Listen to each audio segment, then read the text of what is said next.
Shalom amigos, el Moré Eliezer, Centro Educativo Shoresh, en la ciudad de Medellín, Colombia, aunque estoy transmitiendo desde la ciudad de Cleveland, Ohio.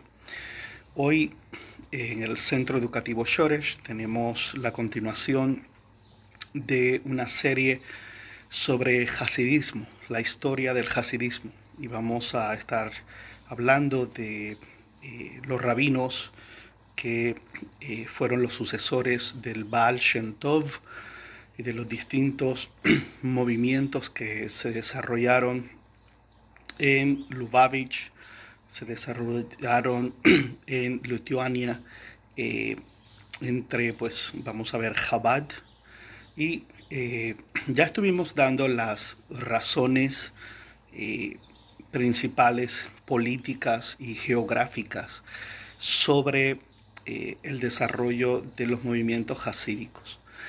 Esto para el mundo hispano, Shabbat Shalom, es muy importante debido a que hay varios factores por los cuales estoy haciendo esta serie. Una es el asunto de Shalom, el asunto de los Benei Noach, los cuales, a pesar de que sí hay, el Rambam mencionó el asunto de los Benei Noach, pero en un contexto muy distinto.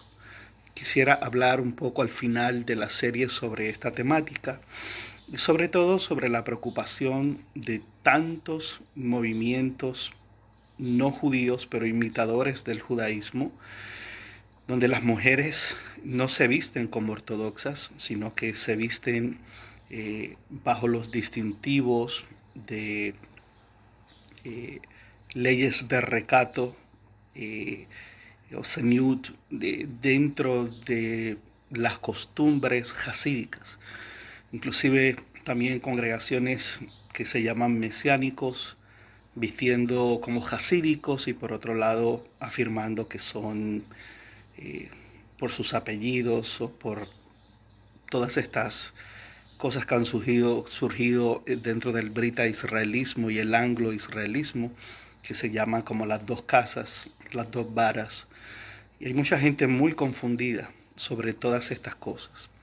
Creo que es muy necesario hablar sobre el hasidismo para que las personas que a veces nos contactan, que están en búsqueda de un proceso de conversión, puedan entender y puedan ver las diferencias tan marcadas entre un rabino y un rebe y entre lo que estos movimientos piensan a la luz mesiánica, a la luz cabalista.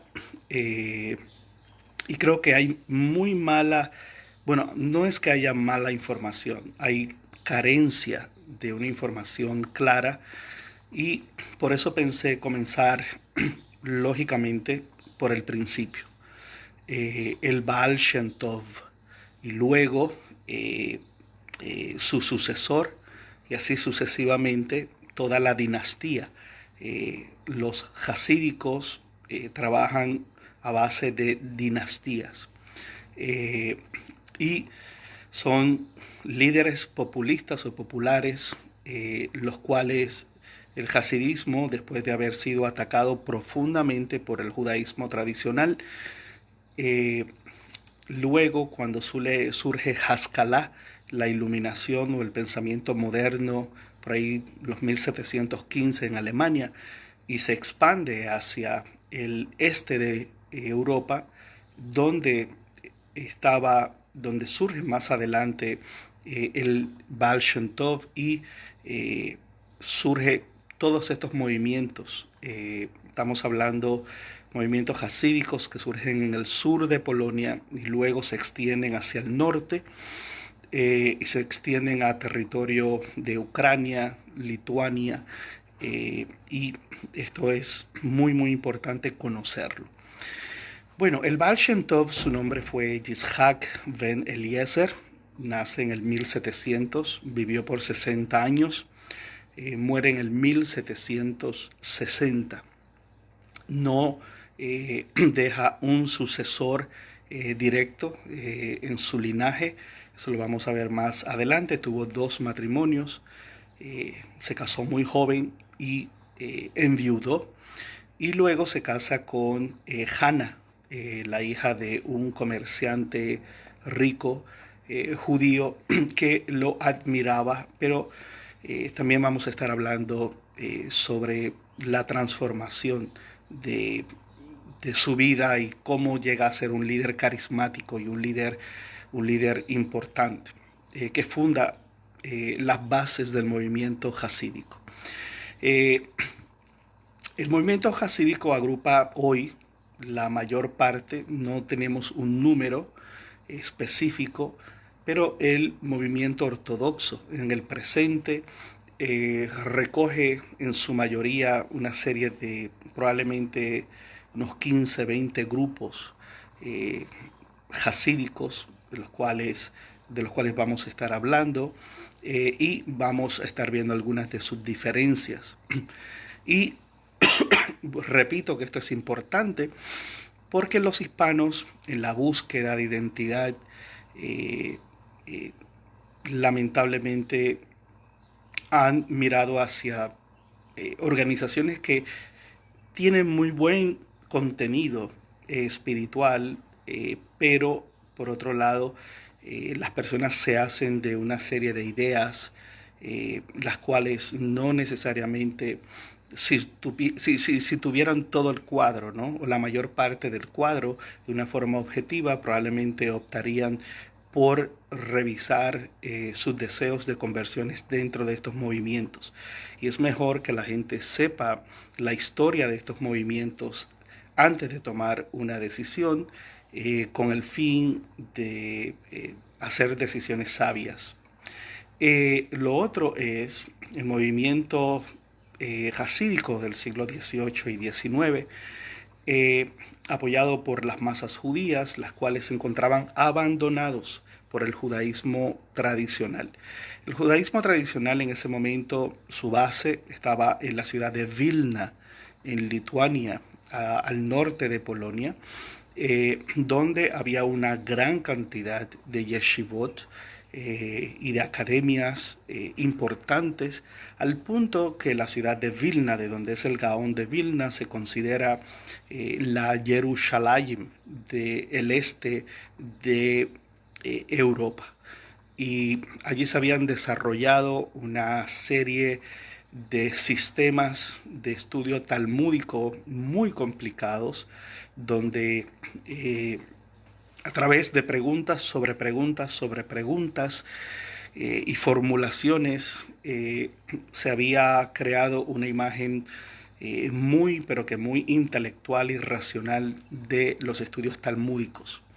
Es importante recalcar que en el judaísmo hay 3 formas de uno ascender, 3 formas de uno básicamente alcanzar estatus. La primera es por medio de tener apellidos de linaje Kohanim o Levim, de apellidos sacerdotales y levitas. Y dentro de las comunidades conversas, pues eso como que no es muy posible, pero hay 2 formas más. La segunda de estas formas es eh, el estudio, el estudio. Gente judía muy pobre como Akiva o muy carente de educación que fueron a estudiar y lograron alcanzar el respeto y tener muchos estudiantes. Así que en el judaísmo el estatus es vital, el estatus es muy importante. Y el estatus, ¿por qué? Bueno, porque desde el principio, desde la religión de Israel, el estatus, las finanzas, son temas que están íntimamente ligados a las acciones de nuestra vida y el rol de nosotros, del individuo, dentro de la comunidad.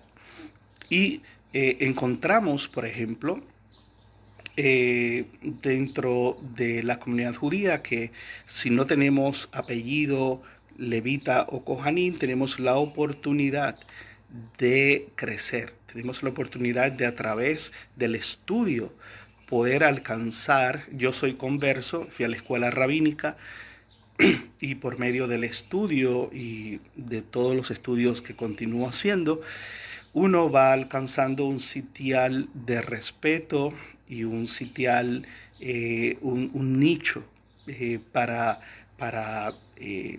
uno seguir aportando a la comunidad y la comunidad eh, presentar oído a lo que uno tiene que decir.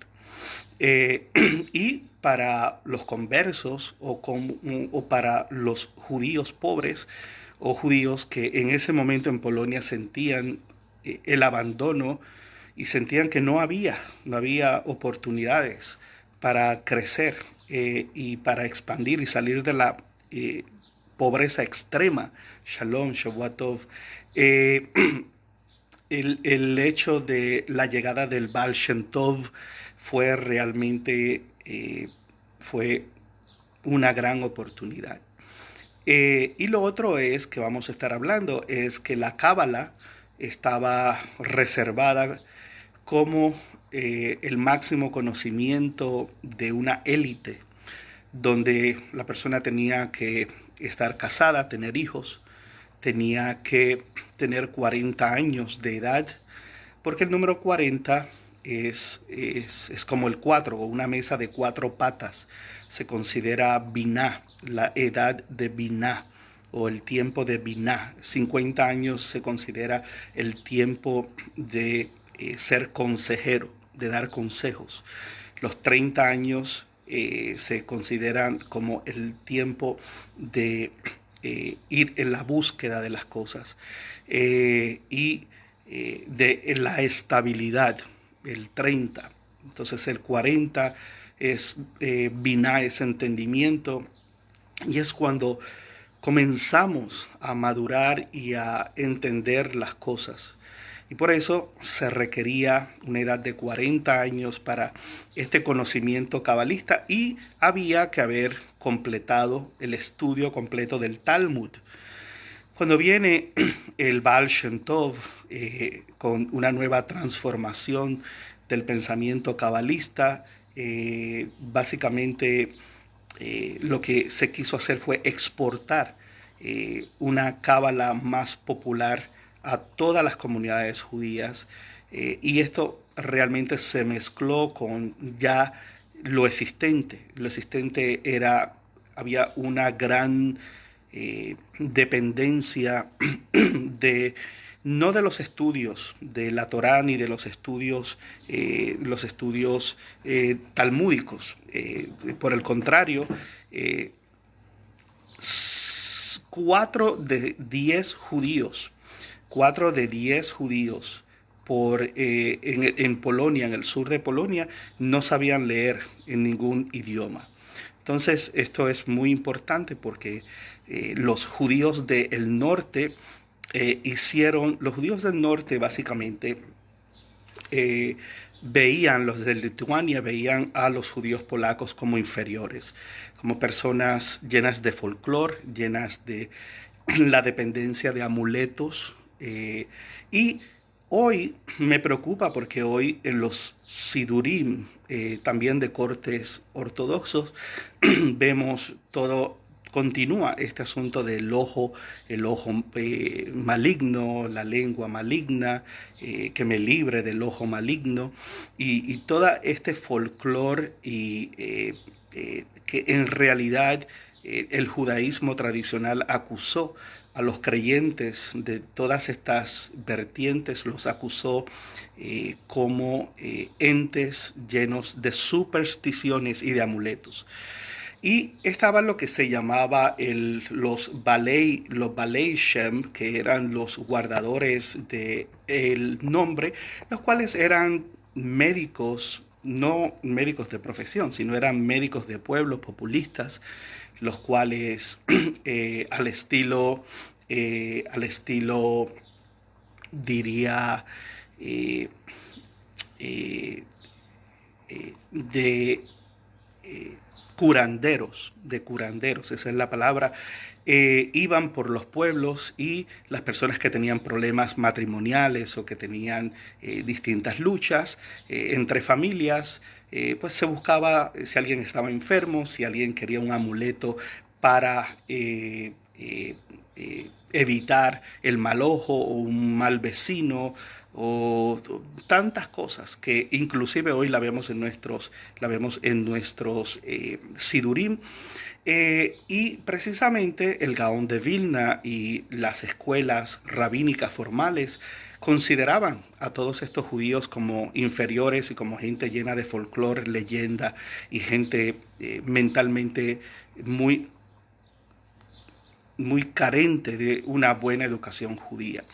Y el Baal Shem Tov, ya vimos las situaciones políticas de Catalina II y Nicolás I, y el Baal Shem Tov mira todas estas multitudes de judíos en estas condiciones de pobreza y de ignorancia, y el Baal Shem Tov queda huérfano cuando tenía 5 años. Su padre siempre le dijo que lo más importante para un judío era velar por otro judío, cuidar por otro judío. Y a pesar de que estaba muy niño a los 5 años, eso quedó grabado en él y llevó una vida fuerte, una vida sin educación.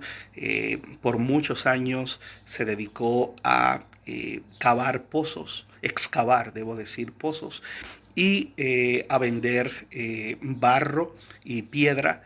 Eso lo hizo por muchos años. Y aparte de eso, luego ya después pudo hacer el custodian o pudo ser la persona a cargo de velar por la sinagoga del lugar donde vivía. Y de llevar a los niños, tuvo otro trabajo, llevar a los niños, recogerlos en su casa, llevarlos en su carreta a la escuela y después regresarlos a la casa. Y esto, en eso se fue la mayor parte de su vida, enviudó muy rápidamente y se dedica a la gente, se dedica a escuchar a la gente, a cantar con ellos, a explicarle los amuletos que hacía, a básicamente una vida pastoral, en el sentido de un ministerio pastoral, ¿no? Aunque suene algo como evangélico, pero más de todo de estar con el pueblo, con la gente, atenderlos, amarlos, cantar con ellos. Y se iba a los bosques a gritar y se iba a los bosques a meditar. Y la gente comenzó a verlo como un líder carismático, un líder que realmente a diferencia de los rabinos, y digo a diferencia de los rabinos porque en ese momento los rabinos realmente no tenían mucho tiempo y no les importaba mucho las comunidades judías. Y me voy a explicar por qué. Los judíos polacos estaban en manos de los señores feudales polacos y precisamente los judíos se habían traído e invitado a toda esta región del este de Europa para recolectar los impuestos y para recolectar los préstamos.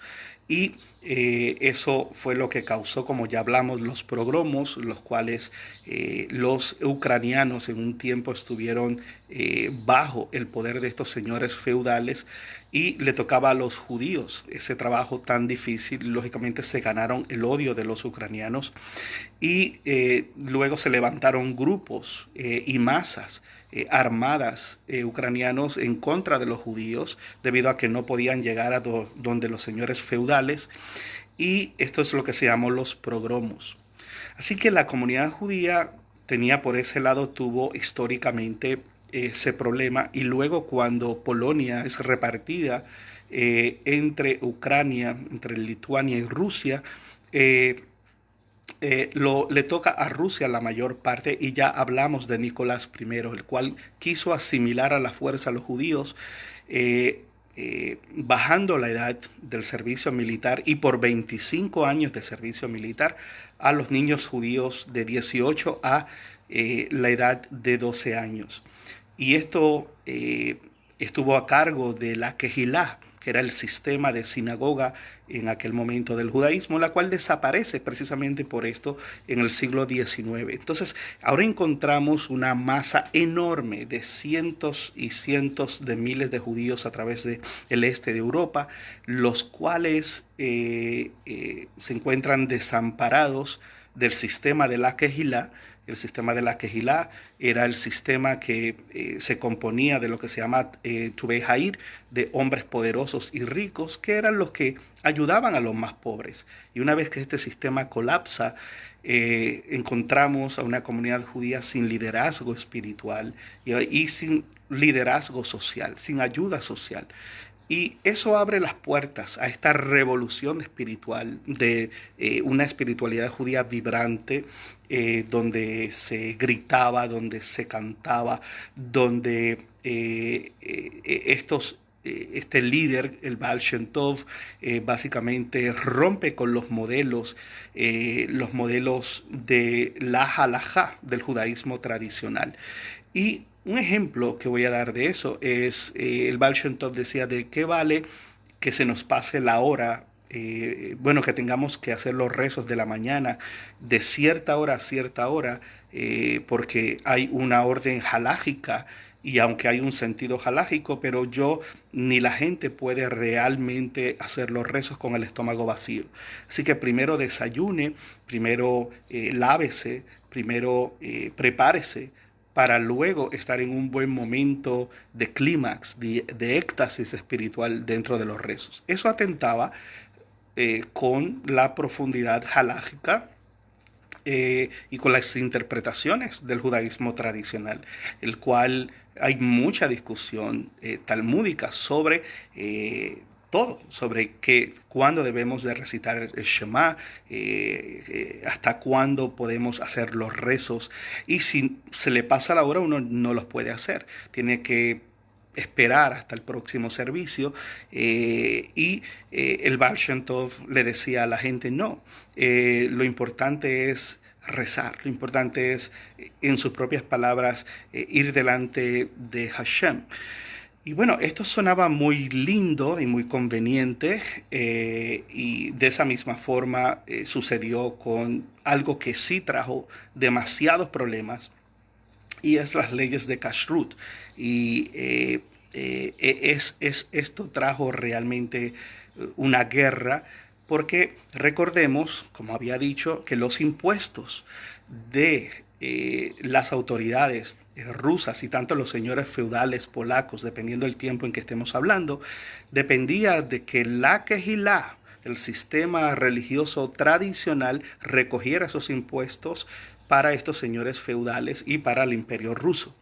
Y si ahora llegaba un líder carismático afirmando que no había que comprarle la carne a un judío tradicional del cual se pagaban impuestos, sino que ahora había una expansión, había una flexibilidad en ciertas cosas que se vendían y se cobraban impuestos. Esto iba a traer una guerra y un desbalance y una carencia de la recolección de fondos. Así que eso tiene una repercusión financiera, económica muy profunda, que iba a caer sobre toda la comunidad. Sea hasídica o no sea hasídica, porque los impuestos tenían que aparecer. Y lo otro es que los señores feudales eran los que nombraban los rabinos, no las comunidades. Y esto iba al mejor postor, y lógicamente el rabino tenía algún tipo de porciento o al menos algún tipo de beneficio en mantener en línea a la comunidad de acuerdo a los impuestos que tenía que recoger para sus amos o sus señores, sus jefes, vamos a decir así. Y definitivamente esto trae una batalla, una lucha interna dentro del judaísmo, y los judíos del norte, los más estudiados, las academias, las élites, definitivamente reaccionan fuertemente a que esto es un movimiento que va a traer otra figura y otro chasco mesiánico, como fue el que ya muy poco tiempo antes habíamos vivido con el falso Mesías que terminó convertido al Islam, conocido como Shabbatai Zevi. Eh, el carisma del Baal Shem Tov, el cual no era una persona educada en judaísmo, no era una persona que conocía Talmud, pero era una persona que amaba a la gente. Y el hasidismo así fue que fue cobrando fuerza, se fue expandiendo, muchas personas dejaron de ir a la sinagoga y comenzaron a ir a donde el Rebbe, a los servicios, a Shabbat, y había gozo, y el alcohol, la bebida alcohólica, siempre ha jugado un papel muy fuerte dentro del hasidismo. So, hacían el primer servicio, se daban 2 o 3 tragos bien dados, y de ahí entonces continuaban al servicio de lo que se llama Seder Keriyat Torah. Y eh, eh, por eso hay que hablar de todo esto, porque mucha gente pues no conocen la realidad de los movimientos hasídicos y su historia y su desarrollo y su evolución y la lucha que realmente existió, que llevó a la cárcel a muchos líderes hasídicos carismáticos y a muchos líderes del judaísmo ortodoxo a la misma vez. Por más de 25 años hubo una guerra terrible, muy lamentable, un capítulo muy difícil dentro de nuestra historia judía, precisamente por cuestiones económicas. Y también lo hay hoy, donde el judaísmo rabínico compite en la venta de kashrut, compite con las ventas de aquellos negocios de comida y de carne, kashrut o kosher, debo decir, que son hasídicos. Y esto es algo que viene desde muy atrás y de eso voy a hablar un poquito más. El término hasídico o gesed o hasid es un término que sí está en el Tanaj, es un término que está en la literatura rabínica. Sí hubo varios intentos y en un momento se tradujo el término gesed como piadoso, como piedad. No, eso no es una muy buena traducción. ¿Cómo estás, Moshe? Watov. No es una buena traducción debido a que Gesed viene del concepto de ir más allá de lo que me toca hacer, hacer más allá, amar más allá, tener una bondad que va mucho más allá de lo que me toca hacer. Y es un acto voluntario de expresión y de amor y de entrega hacia la Torah, donde voy más allá de lo que está establecido, pero es una decisión. Ahora, esto no se debe confundir con lo que se llamó en el siglo XIII, se llamó Hasadei Ashkenaz, que fue otro movimiento de piedad que estuvo, y aún durante las sectas del Segundo Templo, había dentro del fariseísmo una especie de Hasidim. Pero esto no se debe confundir con lo que estamos hablando de el Baal Shem Tov o Israel ben Eliezer. Eh, no se debe confundir con el Bash o con el Baal Shem Tov, que esto es un movimiento hasídico en el sur de Polonia, siglo XVIII, y también en Ucrania. Y es la base de todos estos movimientos que han estado yendo a América Latina a abrir congregaciones. Y la gente ha escuchado muchas cosas, que para ser judío verdadero, para tener un judaísmo real, hay que vivir en Israel. El asunto de los Benei Noach y Moshe, no te me enojes, y otros por ahí que a veces, por las cosas que digo, pero voy a hablar precisamente más adelantito de el concepto de las congregaciones y este asunto de los Benei Noach nace dentro del hasidismo. Por más que ya dije que el Rambán lo menciona en su cuarto libro, cuando va a hablar de básicamente la era mesiánica o del concepto del Mesías, pero ese es otro contexto y de eso vamos a hablar un poco más adelante. Así que es ir más allá de lo que podemos o nos toca hacer. El hasidismo del Baal Shem Tov es un movimiento altamente cabalista, el cual reestructura la cábala a fin de expandirla y exponerla a las masas. a unas masas que estaban llenas de amuletos, llenos de la creencia eh,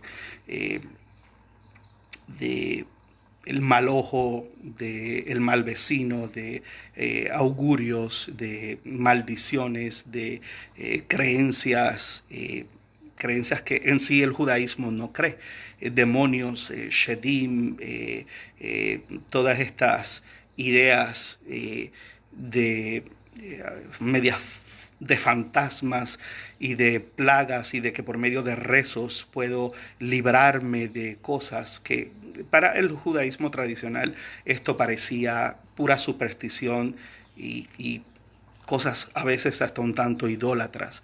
Pero las masas tenían esa necesidad y definitivamente había una carencia de cuidado espiritual y de cuidado social, como se había, esto había sido mejor cuando existía el sistema de la Kehilá, pero ya cerca del siglo XIX esta institución queda bajo el gobierno ruso, regulada como una institución únicamente para recolectar los taxes y nombrar a los rabinos que van a cobrar esos impuestos a las comunidades, y aparte de eso no había mucho más. Shavua Tov, Jennifer.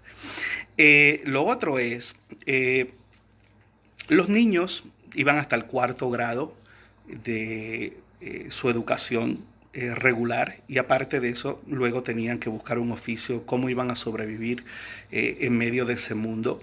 El Baal Shem Tov se casa con Hannah. Hannah es una mujer, esto es un tanto cómico porque el Baal Shem Tov fue ganando popularidad dentro del pueblo y a veces resolvía casos muy difíciles entre familias que estaban peleadas y que tenían grandes enemistades. Y eso fue haciendo su fama mayor. Y un hombre rico que conocía de uno de estos casos vio la sabiduría del Baal Shem Tov y cómo solucionó ese caso. Y él ya estaba mayor, era un hombre de mucho dinero y tenía una hija que se llamaba Hannah. Y dijo, este hombre probablemente sería un buen candidato para mi hija Hannah. El asunto es que llama al Baal Shem Tov, le escriben una nota, tal día ve a mi casa porque quiero que hablemos sobre mi hija Hannah, que a lo mejor puede ser una gran mujer para ti.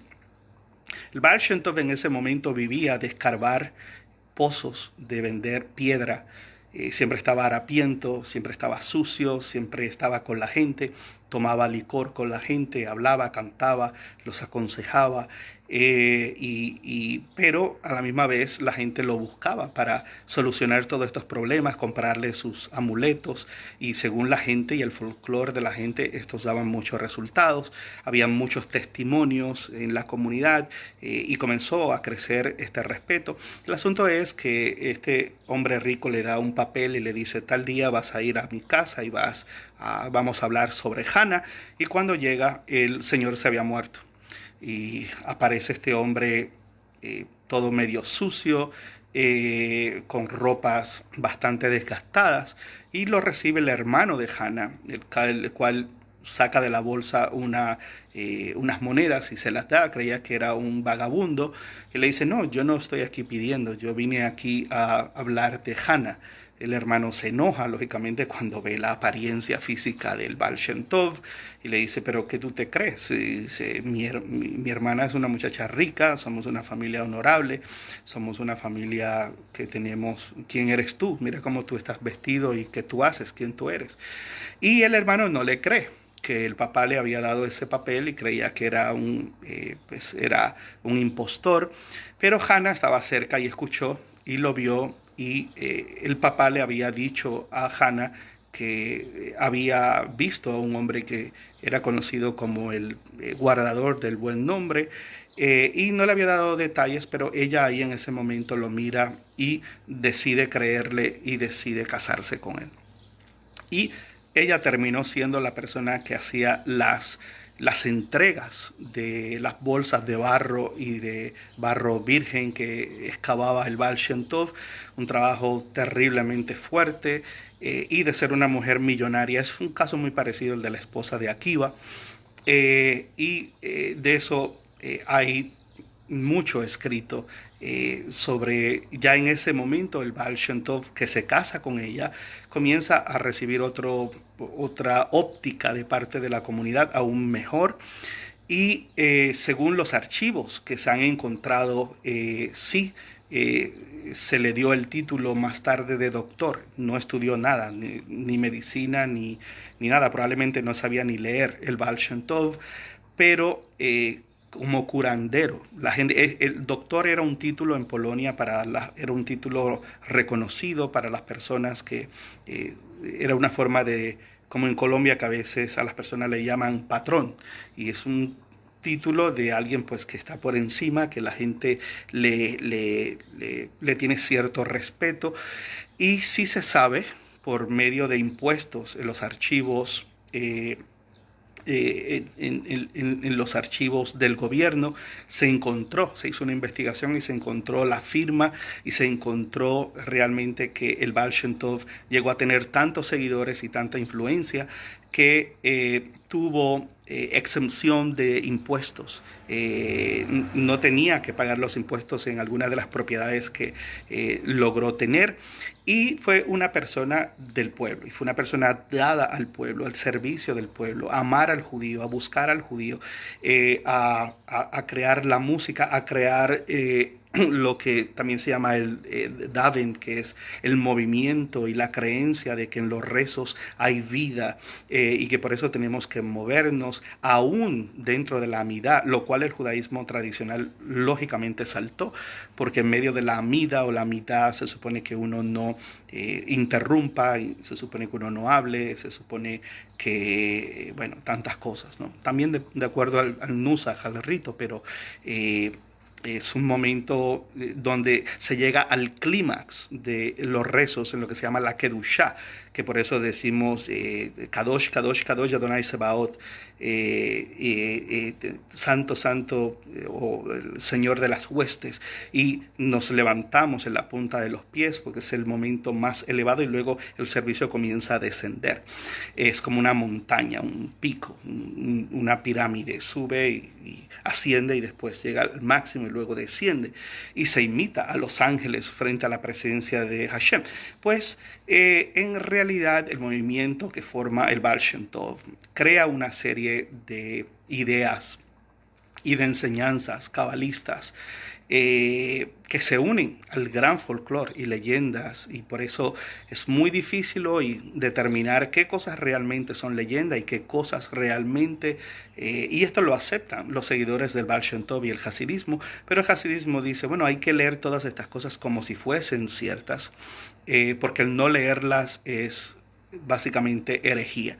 Y ya vamos a hablar más adelante de todos estos movimientos hasídicos y de la dinastía que ellos han creado, y de los extremos y de las cosas que aún para muchos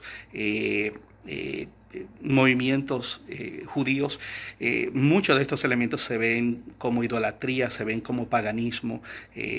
Hay algunos de estos movimientos donde hoy, después, ya al finalizar el Shabbat o finalizando el Shabbat, donde el Rebbe da creo que se llama Mamur, una última lección, a veces comen, y de las barbas del Rebbe si caen, hay gente que come de ahí, y es como un culto terrible hacia muchas cosas que nos dejarían sorprendidos. Pero hoy por hoy el movimiento hasídico, diríamos, no tenemos un número específico, pero es el movimiento más grande dentro de la ortodoxia.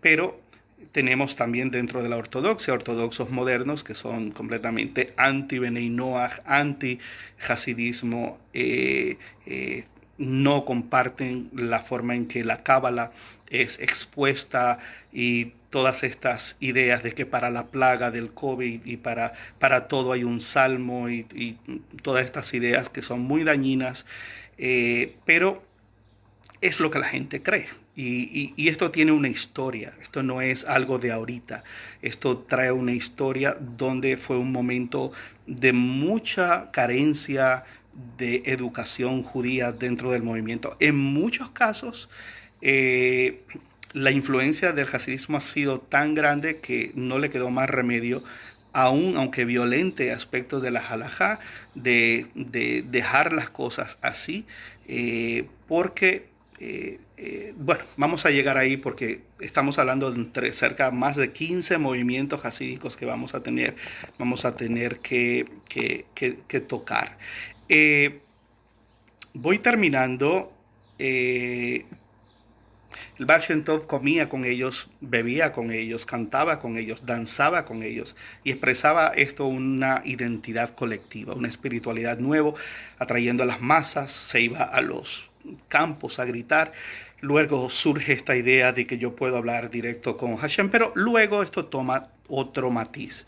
Y es el matiz del Rebbe. Y esto es una diferencia. Voy a poner un video excelentísimo donde hay un representante de Chabad, lo voy a hacer después de este video y ya lo puse en nuestro grupo de el WhatsApp y creo que es maravilloso ver las explicaciones de Chabad sobre la diferencia entre un Rebbe y un rabino. Son dos cosas muy distintas. Es como decir del cielo a la tierra. Eso mejor yo no lo voy a explicar, sino que voy a poner ese video para que lo puedan ver mucho más claro y puedan ver realmente de boca de un hasídico y de un rabino ortodoxo y de uno conservador puedan ver y puedan tener una mejor visión de qué significa realmente un Rebbe, porque un Rebbe no es un rabino. También es ahí donde esto llega al punto que las personas comenzaron a pedir al Rebbe, y en este caso al Baal Shem Tov, y decían, yo soy una basura, yo no soy nadie, yo quién soy. Y se comenzó a desarrollar el sistema de un sadik, de que esta gente eran justas, de que estos hombres eran santos, de que esta gente estaban más cercanos a Dios, a Hashem, que uno. Y empezó algo así como en el cristianismo a pedirse que ellos fueran los que rezaran. Yo voy a unir mi rezo al del Rebbe, porque el Rebbe, Dios sí escucha, Hashem escucha al Rebbe, a mí no, pero al Rebbe sí. Y esto fue esto fue evolucionando cada vez más, inclusive el concepto de sehut o el concepto de méritos o el concepto de ir a la tumba y rezar y este concepto, aún como algunos grupos hasídicos aún hoy, que imaginariamente, aunque su Rebbe ha muerto, ellos lo ven en Brooklyn y le ponen una carpeta al estilo carpeta roja y se hacen una venia y se inclinan, cuando realmente ahí no hay nadie. La idea de que su Rebbe va a resucitar, todas estas cosas, ha sido una evolución, unas para bien, otras yo no tengo problema con nada de esas expresiones dentro del judaísmo. Lo que quiero es dar estas clases para que las personas que son hispanas, que están en la búsqueda de modelos para conversión, ese es el principal propósito por el cual estoy dando estas clases. Que la gente investigue, que la gente con calma mire, que la gente estudie y luego, si usted cree que eso es para usted, pues fantástico, eso nadie se lo puede impedir. Pero por lo menos que yo como educador judío pueda presentar las distintas percepciones y las distintas costumbres, los distintivos que avalan cada uno de estos movimientos y sus creencias, y luego las personas pues ya de forma más responsable y más consciente pueden tomar sus decisiones. Creo que he dicho casi todo sobre el Baal Shem Tov. Vamos a estar hablando del Dov Ber de Metternich, que es el sucesor y es realmente el que hace toda esta dinastía de rebes que voy a seguir en esta serie. Esto es una serie que está en el canal nuestro, el Centro Educativo Shoresh en YouTube, y esta clase ahorita más al rato, Baruch Hashem, la voy a poner ahí. Y voy a poner el video de este podcast maravilloso para que tengan una idea, mayormente de boca de un hasídico, puedan entender las diferencias, que un rebe y un rabino es una diferencia así. No hay similitud absolutamente en nada. Vamos a estar hablando de Breslev, y vamos a hablar de Nachman de Breslev, vamos a estar hablando de Saltman, vamos a estar hablando de, bueno, los estudiantes de la línea o de la dinastía del Baal Shem Tov, y cómo eso es una línea que se trató de hacer. E inclusive el Baal Shem Tov, si no estoy equivocado, se atrevió a decir que él era una nueva línea dentro de la línea de el rey David, y de establecer ese linaje, y por eso tiene también unas connotaciones muy parecidas al cristianismo, en la forma en que se venera a estas personas y en la forma en que se creen que va a resucitar, en la forma que las credenciales mesiánicas, e inclusive las interpretaciones que hay de ir hasta Moshe para decir que Moshe fue el primer rebe, y que esto es algo muy distinto a los rabinos, ¿no? El rabinato dice Moshe Rabenu, Moshe nuestro maestro, pero esa no es la connotación realmente en que el hasidismo dice lo mismo. Lo voy a dejar ahí. Hago un par de anuncios. Yo soy el fundador del Centro Educativo Shoresh. Llevamos más de 7 años trabajando en medio de las comunidades judías emergentes, con temas que puedan fortalecer las comunidades judías en América Latina. Estamos dando una serie de cursos de lectura y gematria, como el buen uso sano de la gematria, y no todo este uso ultra cabalista, y aún veo a mesiánicos tratando de usar la cábala para expresar sus ideas sobre Jesús y tantas cosas, y desvirtuar la esencia realmente de todos estos sistemas. Así que estamos dando ese curso, y sobre todo Torah y Parnasá, un curso maravilloso, un curso que sigue creciendo, una comunidad de gente que saben que necesitan fortalecer. Son judíos y necesitan fortalecer, pero son conversos y se sienten solos, se sienten que sus comunidades están mal administradas, que sus comunidades no tienen sistemas educativos fuertes, algunas no tienen un cementerio, llevan 15, 20 años formadas, y realmente es un intento de fortalecer a la luz del judaísmo las finanzas personales y luego colectivas. Ya estamos vamos para la 5ª clase. Hoy tenemos una clase a nivel, pues, esto es para los que se matriculen. Ya tenemos clases gratuitas. La mayoría de nuestras clases son gratuitas, y tenemos un WhatsApp que se llama Shoresh Pregunta, donde también pues ponemos mucha de esta información. Bueno, eso es todo por el momento. Yo les deseo una gran semana. Shavua Tov. Moré Eliezer, Centro Educativo Shoresh. Estamos en Medellín, Colombia. Ahorita estoy transmitiendo desde Cleveland, Ohio, hasta que pueda regresar a Colombia y se pueda abrir las puertas otra vez de Colombia. Y recuerde ir a nuestro canal y suscribirse, y así le llegan notificaciones cada vez que nosotros ponemos una clase. Estamos tratando casi a diario de poner clases en nuestro canal de YouTube. Y esto es una serie. Y luego que terminemos esta serie, vamos a estar hablando del origen del Islam, quién fue Mahoma, Mahoma y los judíos, las comunidades judías en medio del Islam temprano. Vamos a estar hablando sobre eso. Y finalmente tenemos una tercera serie que estamos preparando sobre el judaísmo, la Torah y la ciencia.